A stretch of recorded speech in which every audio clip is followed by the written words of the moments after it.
안녕하세요. 반갑습니다. 경제적 자유민족입니다. 오늘은 2월 2주차의 청약을 진행하는 종목 네오 인문텍을 소개해 드리겠습니다. 현재까지 2월 2주차는 네오 인문텍 외에는 청약을 진행하는 종목이 없는데요. 아마도 설 명절이 같은 주에 있으므로 추가되는 청약 종목은 없지 않을까 예상을 해봅니다. 그리고 네오 인문텍은 청약이 2월 8일에 종료가 되는데요. 2월 1주차의 청약 종목 중 나노 CMS와 환불 일정이 타이밍이 맞지 않습니다. 청약하실 때 참고해 주세요. 그럼 이제 네오 이뮨텍 소개해 드리겠습니다. 먼저 사업 소개입니다. 네오 이뮨텍 웹사이트에서 캡처를 해왔는데요. 바이오 종목은 너무 어려워서 제가 3번을 읽었습니다. 그리고 제가 이해한 내용으로 간단하게 소개해 드릴게요. 우리 몸에는 T세포가 있답니다. T세포는 나쁜 세포를 공격하는 우리 몸의 면역을 책임지는 세포라고 합니다. 그런데 이 T세포에게 기능 이상을 일으키는 대표적인 병이 2가지가 있는데요. 첫 번째는 후천성 면역 결핍증이라고 우리가 소위 에이즈라고 부르는 병이죠. 병 이름부터 면역을 결핍시킨다고 하니 쉽게 연상이 됩니다. 두 번째는 암입니다. 우리 몸의 다양한 부분에서 암이 발생될 수 있는데요. 암세포도 결국 비정상적으로 확대가 되면서 면역세포를 약화시키고 결국 장기의 기능을 멈추게 만들면서 사망에 이르게 하죠. 현대인들이 병으로 인한 사망의 가장 많은 원인을 제공하는 것이 암이다 보니 암 관련된 치료제를 만드는 게 돈이 됩니다. 그래서 네오 이뮨텍도 암과 관련된 면역 치료제 개발에 주력을 하고 있습니다. 결국 앞서 말씀드린 면역세포인 T세포가 제 기능을 할 수 있게 도움을 주는 물질을 개발해서 기존의 면역 치료의 한계를 극복하는 신약을 개발하는 게 연구의 포인트라고 말씀을 드릴 수가 있죠. 각종 암과 관련된 파이프라인을 다양하게 개발 중인데요. 대부분 임상 2단계가 진행 중임을 알 수가 있습니다. 이렇게 신약 개발에 매진하는 이유가 점점 면역 항암제 시장이 커지고 있는데요. 2024년도에는 약 53조 시장으로 확대되리라 추정하고 있습니다. 그래서 이렇게 돈이 되는 시장이다 보니 전 세계에서 잘 나가는 제약사들이 대부분 들어와 있는 경쟁이 아주 치열한 시장이라고 합니다. 네오 이뮨텍은 코로나19 치료제도 임상을 진행 중인데요. 앞서 소개드린 T세포의 활성화로 감염 질환까지 치료할 수 있는지를 연구하고 있습니다. 네오 이뮨텍은 앞서 소개드린 연구들을 글로벌 제약사인 로슈와 머크를 비롯한 탑티어 회사들과 협업하여 개발하고 있습니다. 신약 개발 성공에 관한 신뢰가 생기는 부분이네요. 특히 빨간색 박스에 제넥신을 지켜봐 주십시오. 잠시 후에 언급을 드릴게요. 네오 이뮨텍은 본사도 미국에 있는 미국 회사입니다. 2014년도에 설립을 했고요. 한국에는 판교에 자회사가 있고 포항에 연구소가 하나 있습니다. 그리고 청약 종목 소개드리면서 대표이사를 처음 소개드리는 것 같은데요. 그냥 경영자가 아니라 연구 개발의 핵심이라 생각이 되어서 소개를 드려봅니다. 대표이사는 양세환 박사님이신데요. 분자생물학과 면역학 등을 약 20년간 연구를 하신 분입니다. 특히 14년도에 회사를 설립하기 전에 제넥신에서 7년간 등기임원으로 재직하면서 연구소 및 사업 부문의 책임자로 근무를 하셨답니다. 이제 사업 소개는 이 정도로 하고 공모 내용을 말씀드릴게요. 청약일은 2월 5일 금요일 그리고 2월 8일 월요일입니다. 환불일은 2월 10일 수요일이고요. 참고로 설날이 2월 11일 목요일부터입니다. 기술성장 특례상장으로 코스닥 시장에 데뷔를 하게 되고요. 공모가액은 하단 5,400원, 상단 6,400원입니다. 제가 며칠 전 12월 상장한 주식의 데이터를 기반으로 몇 가지 투자 포인트를 말씀을 드렸죠.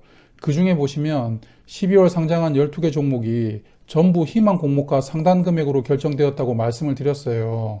그래서 제넥신도 희망 공모가 상단 금액으로 결정되리라 예상을 해봅니다. 공모 주식수는 신주 모집으로 1,500만 주입니다. 그중 일반 투자자들에게는 25% 배정한 375만 주를 청약받게 됩니다. 공모 금액 상단가의 기준으로 조달되는 금액은 960억 원인데요. 네오 이뮨텍은 이 비용으로 시설, 연구, 운영 자금으로 3년간 사용하겠답니다. 청약을 신청할 수 있는 주관사는 하나금융투자와 미래에셋대우인데요. 하나금융투자가 물량이 미래에셋대우보다 약 2배가 많습니다. 그리고 1인 청약 한도도 13만 주로서 미래에셋대우보다 약 2배가 많고요. 13만 주 기준으로 청약에 필요한 돈은 4억 1,600만 원입니다. 코스닥이지만 청약 규모가 꽤 큽니다. 하나금융투자의 청약 기준을 보시면 이용하는 상품에 따라 이걸 점수화해서 최소 1,000점부터 청약 한도를 200%로 올려주는 우대를 해주고 있습니다. 개인적으로 1인당 청약 한도가 13만 주라서 한도가 적지가 않고 특히 동종목은 균등 배분 방식이 적용되므로 차라리 가족의 계좌를 한두 개 더 동원해서 청약 신청하시는 게 좀 더 많이 물량을 배정받을 수 있다고 생각이 됩니다. 참고로 지난번에 한번 언급을 드렸는데 공모주 신청을 위한 차명계좌 활용은 위법이 아니므로 가족계좌를 활용하는 부분은 문제가 될 게 없습니다. 그리고 미래에셋대우는 배정된 물량과 1인 청약 한도가 하나금융투자보다 절반이지만 특히 온라인으로 청약을 하게 되면 한도를 200% 늘려주는 증권사이죠. 그래서 경쟁률이 하나금융투자보다 좀 더 높게 나오지 않을까 예상이 됩니다. 증권사 두 개 중에 한 군데만 하실 거라면 하나금융투자가 더 낫지 않을까 생각을 해봅니다. 상장 당일의 유통 물량은 약 2,570만 주인데요. 총 발행된 주식수가 약 9,848만 주나 되다 보니 유통 물량 주식수가 많아 보이지만 비중으로 따지면 26.1%밖에 안 됩니다. 다른 종목들과 비교해보면 낮은 수준의 유통 물량이라고 말씀을 드릴 수가 있죠. 네오임윤텍의 최대 주주는 제넥신입니다. 공모 후에 지분 약 21%를 보유하게 되고요. 좀 전에 소개드렸던 대표이사 양세환 박사는 지분이 5.6%밖에 되질 않습니다. 그래서 최대 주주의 지분이 다 합쳐도 26.9%밖에 되질 않는 점은 좀 불안 요소로 생각됩니다. 네오임윤텍과 제넥신은 밀접한 관계라고 볼 수가 있는데요. 일단 양세환 대표가 제넥신 성형철 회장의 대학 제자입니다. 그래서 두 분이 돈독하다고 하는데요. 특히 양세환 대표가 네오임윤텍을 창업할 때 60억 원을 투자해주는 등 물심양면으로 많은 도움을 주었네요. 특히 네오임윤텍이 지금 개발 중인 하이루킨7은 원래 제넥신과 같이 개발 중인 물질이었는데요.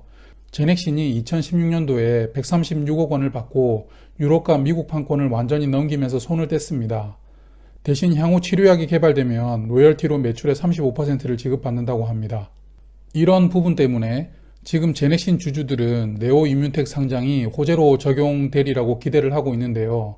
아무래도 네오임윤텍이 상장하고 향후 계획한 대로 매출이 착착 나오게 되면 제넥신도 많은 돈을 받을 수가 있으니까요.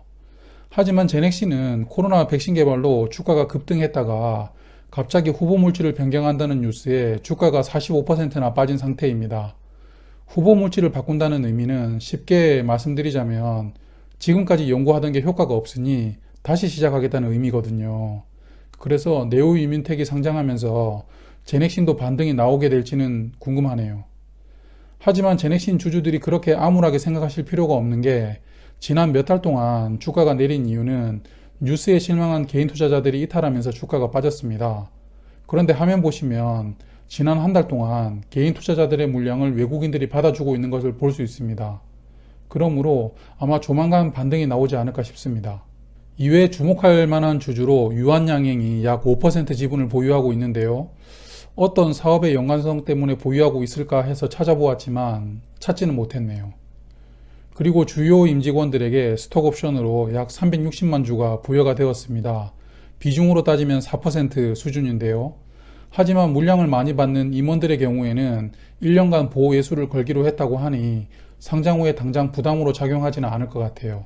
재무 현황을 보시면 기술성장 특례상장 종목이지만 이런 유동 비율과 부채 비율은 처음 봤습니다. 금년도 3분기 보시면 유동 비율이 1548%, 부채 비율은 9%입니다. 아직까지 매출이 없다는 것이 좀 아쉽지만 그래도 삼상 진행 중인 연구들도 있으므로 조만간 성과가 나오리라 기대해 봅니다. 시가총액은 공모가 100%일 때 6,300억 원이고요. 공모가가 200%에서는 1조 2,600억 원으로 올라갑니다. 그래서 이 시가총액이 적정한 수준인지 비교 기업을 좀 찾아봤는데요. 증권신고서에서 언급된 유사 기업들은 현재 네오임윤텍하고는 너무 큰 차이가 있어서 비교를 하면 안 된다고 생각을 했습니다. 왜 그러냐면 저 4개 기업은 신약을 연구하여 기술 이전으로 매출을 일으키는 제약사가 아니고요. 특히 현재도 정상적인 매출과 이익이 나오는 회사이기 때문이죠. 그래서 찾아낸 게 최근 코스닥 시장에서 주목받고 있는 매드팩토입니다. 매드팩토는 희귀 질환에 관한 신약을 연구하고 있는데 네오임윤텍과 정말 닮은 게 아직까지 매출이 하나도 없다는 것입니다. 매드팩토도 조만간 개발된 신약을 기반으로 기술 이전 계약이 나오리라 기대하고 있던데요. 현재의 매드팩토 시가총액을 보시면 1조 9,600억 원입니다. 그래서 네오 임뮨텍도 연구가 순조롭게 진행이 된다면 매드팩토 수준의 시가총액은 나올 수 있지 않을까라는 행복 회로를 돌려봅니다. 공모가 300% 수준으로 주가가 형성될 수 있다는 상상이죠. 이제 저의 생각을 정리해서 말씀드리겠습니다. 네오 임뮨텍은 53조 원의 항암 면역제 시장을 선점하기 위해서 치열하게 경쟁하고 있습니다. 그러나 최대 주조가 제넥신인 게 저 개인적으로는 좀 신뢰가 떨어지게 만드는 요인인데요. 코로나 백신으로 언론 플레이하면서 주가를 움직였다는 느낌이 들기 때문입니다. 그래도 기술 성장 특례 상장 종목이지만 재무 구조가 굉장히 튼튼하기 때문에 조만간 기술 이전 등의 계약으로 매출 관련된 뉴스가 나온다면 비교 종목으로 소개드렸던 매드팩토의 시가총액 2조 원은 쉽게 넘어갈 수 있다고 생각을 합니다. 마지막으로 균등 방식으로 청약 물량을 50% 배분함으로 계좌 수를 늘릴 수 있다면 늘려서 청약을 하실 수 있는 게 좀 더 유리하겠습니다. 이렇게 2월 2주차에 청약을 진행하는 네오 임뮨텍 소개를 드렸는데요.